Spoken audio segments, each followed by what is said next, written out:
2017 से पहले मुझे गुरु गोविंद सिंह जी महाराज मालूम नहीं था। गांधी के साथ फोटो डाला है, वो कब डाला है? 2017 में डाला है। मेरे को तो उस टाइम पे गुरु गोविंद सिंह जी महाराज मालूम ही नहीं था।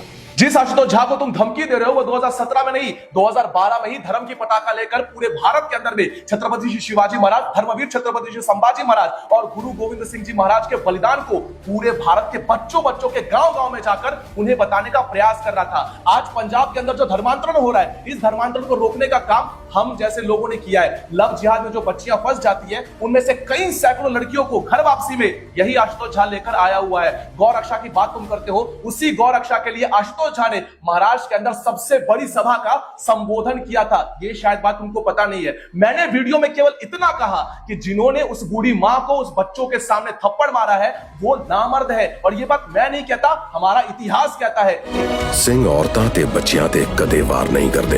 एक बार जाकर पढ़ लेना, क्योंकि 2020 के बाद तुम्हें पता चला है कि गुरु गोविंद सिंह जी महाराज कौन थे, और हम बचपन से ही उनकी वीरता, उनके इतिहास को पढ़कर जन्मे हुए हैं। यही बात जो तुम हमको कह रहे हो कि तुम हो कौन, तो अंग्रेजों से लड़ने वाले क्रांतिकारी और महान हुतात्मा कमलाकांत झा का मैं पौत्र हूं। इसलिए हमें इतिहास पढ़ाने की आवश्यकता नहीं है। मिथिला की पवित्र भूमि में जन्मा हूं और संभाजीराव भिड़े गुरु जी के श्री शिव प्रतिष्ठान हिंदुस्तान का एक धारकरी हूं। और रही बात सिख और हिंदुओं को जो लड़ाने का काम तुम कर रहे हो, मेरे स्टेटमेंट को घुमा फिराकर, तो स्मरण रहे, मेरे लिए सिख सदैव मेरे मस्तक के ऊपर सजा हुआ ताज है और हमेशा रहेगा। मुझे केवल एक सिख भाई बता दो जो ये बात कहे कि आशुतोष झा ने जो बात कही वो गलत थी। मैं नाक रगड़कर अपने गुरुओं के सामने क्षमा मांग लूंगा अगर वो कहे कि मां को मारना गुरुद्वारे में उचित था। और यही बात मैं समझाने का प्रयास कर रहा था, लेकिन तुमने जानबूझ के कंट्रोवर्सी की और इस बात को आशुतोष झा और आशुतोष दुबे इन सभी को बार बार लोगों को भड़काने का काम किया है, जो कि गलत है।